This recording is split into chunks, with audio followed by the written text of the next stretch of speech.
The Great Pyramids of Egypt are a marvel that has captivated the hearts and minds of those whose eyes beheld them. Though the quantity of pyramids found in Sudan far surpass those of Egypt, though the careless actions of a few have decimated those structures beyond repair by treasure hunters and explorers seeking gold and fame. However, in practice, usually failing in both. Before the end of 2019, the rising tide of national pride began gripping the hearts of the young Sudanese, who woke to the cry of their dead to respect their places of rest and recognize the huge economic value to the budding tourist industry.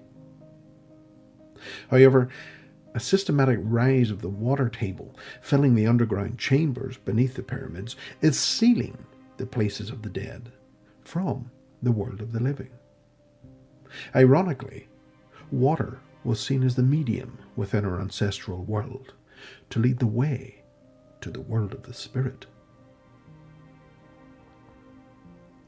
Combined with the crushing blow of COVID-19, a virus which erupted in China and quickly grew into a global pandemic, the fate of the young birthing Sudanese tourist trade was dealt a final blow as planes were grounded globally and the once lucrative pastime of tourism died within sight of the once great rulers of Egypt.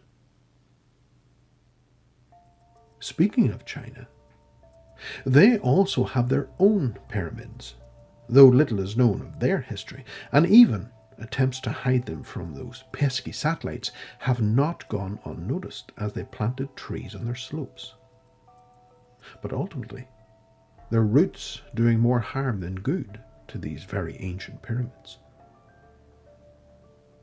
The damage trees can exact on pyramids can be seen in the green jungles of the Americas, where hundreds, if not thousands of structures hide under the great canopy of leaves. In the last few years, great strides have uncovered hundreds of miles of roads which link the great city-states and thousands of structures which were hidden under the trees, exposing the extent of success the ancient builders had over nature, and, shockingly, how quickly the jungle took them back, almost wiping their great accomplishments from history, only for new technology's discovery. Sitting quietly out in the Atlantic, Ireland also has her pyramids. Dotted across the landscape are mini pyramids, silent stoneworks, mostly forgotten in graveyards, memorials to the wealthy families now interred inside. Literally, days before the virus was brought to Ireland, I had the opportunity to visit one of these graveyards and was amazed by what I found.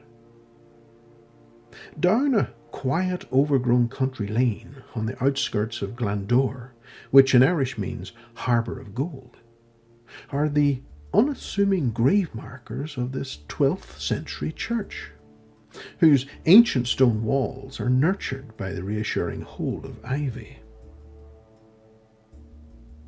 Nestled in the corner of the graveyard, under years of moss and ivy, is the tomb of the de Burghs. There is evidence on the pyramid's exterior of other plaques, and the number may suggest that, along with John Hussey de Burgh, the structure may also contain the remains of his wife, Louise Jane de Burgh, and each of their 7 children. Walking around this very impressive structure, you can't help but get the little sense of purpose behind such an undertaking. A lot of these buildings began appearing around the 1700s. These are not the reproductions of natural structures found in the environment like the pyramidal structure of Croagh a mountain in County Mayo that, depending on your perspective, would resemble one of the largest pyramids in the world and the site of Ireland's largest gold reserve. but instead may have been inspired by actual eyewitness accounts of visits to the pyramids in Egypt.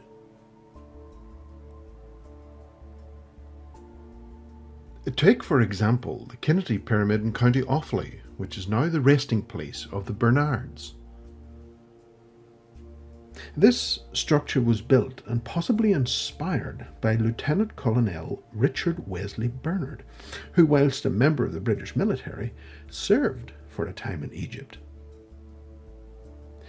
It has been surmised that since he would have seen the Great Pyramids, this may have been the reason for building his own family tomb in County Offaly. However, things are never that easy. The Great Pyramid, for instance, was not used for burial. Its true purpose has left behind centuries of heated debate that includes stargates to other worlds, power generators, and bunkers for a long-lost civilization. It would appear, although the Irish pyramids were built to look like the pyramids of Egypt, their interior was less than impressive. Dr. Lyle Watson, in his book Supernature, commented that the structure added another dimension to mummification, as it had the added ability to dry out the remains, leading to dried-up husks wrapped in cloth. However, these Irish pyramids fell well short of this ability. On hindsight, they may have wished to have interred their loved ones in swimwear. So, if not a mysterious use of mummification, what else would these people have gone to great expense in recreating a resting place for their remains? Of course, we have to consider showmanship, an ego trip of the soul, so to speak. Even in death, they had to put on a good show. But these suppositions don't add up either. These are built in places normally out of the way. Like in West Cork, the pyramid is hidden away at the back of the graveyard, not front and centre of the town square, where all could see it. Was their attempt to secure the remains in a safe place to wait on the return of Jesus Christ, as mentioned in the Bible? In the New King James Version, Revelations 20, verse 5, "But the rest of the dead did not live again until the 1,000 years were finished." This is the first resurrection. A quick peek behind the unlocked door reveals this may not have occurred. Something seems to have went horribly wrong. I hope they kept the receipt. This aspect of resurrection doesn't seem likely either. There was yet another reason to explore the need to spend a small fortune reproducing a pyramid. Even today, folks are still using the pyramid. Take this pyramid, for instance, in New Orleans, built to inter the remains of a yet still living movie icon. The answer may rest more so in the esoteric beliefs and the migration of the soul. Here we find a very unusual hedging of bets. It seems, though, they may be reaching to esoteric means, hoping to secure their soul, even though they are buried in Christian graveyards. Further investigation reveals a clouded mixture of high strangeness, a New Age fluff, and if you can believe it, even more unfounded remarks and beliefs in the alleged powers the pyramids were said to enhance. Once again, a quick glance through the pyramid's iron doorway in West Cork would suggest their beliefs may have been reaching too far, to say the least. Either way, they are precisely orientated north, south, east, and west. This was not by chance, and the entrance to the tomb is in the south-facing section. Evidence still available in West Cork, for example, has a tight association with the Masonic Order. The Masons believe they have a lineage of stone mastery and sacred knowledge which stretches back beyond building King Solomon's temple to the mighty pyramids of Egypt themselves. Whether either of these fine statements can be substantiated is open for debate, but this image, which appears on the Masonic certificate for lodges under the Grand Orient of France, clearly shows their deep-rooted belief in this exceptionally long lineage. It is clear for almost all of the organization's existence. It remained out of the public scrutiny until the meeting of the four lodges on St. John's Day in 1717. Within 100 years, the rich and wealthy were already erecting their own pyramids, symbols of divine architecture allegedly. So, it is possible that by using the best stonemasons of the time, they could have thrown enough money at the project and reconstructed the outer shell of the pyramid. However, these were not built as a vibrational chamber. These new pyramids have an inner chamber which is dead, if you pardon the pun.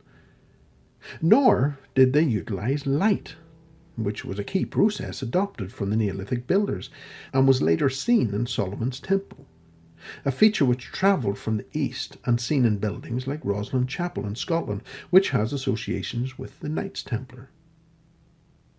So if the ancient secrets of light, harmonics, and the symbols of our prehistory are removed, we are possibly left with an early gentleman's club that combined wafer-thin associations of alleged esoteric practice and hermetic paths revealed partially in the pyramid's orientation to north, south, east, and west.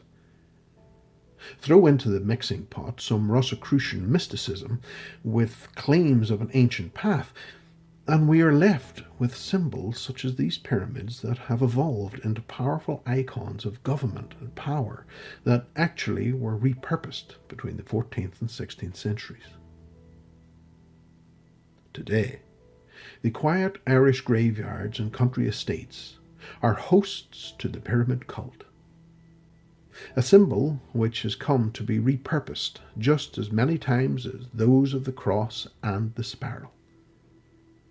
But, just like the passage chambers of old, they represent a belief, if not short-lived, possibly in the hope of establishing a direct link to the all-powerful Creator. Possibly.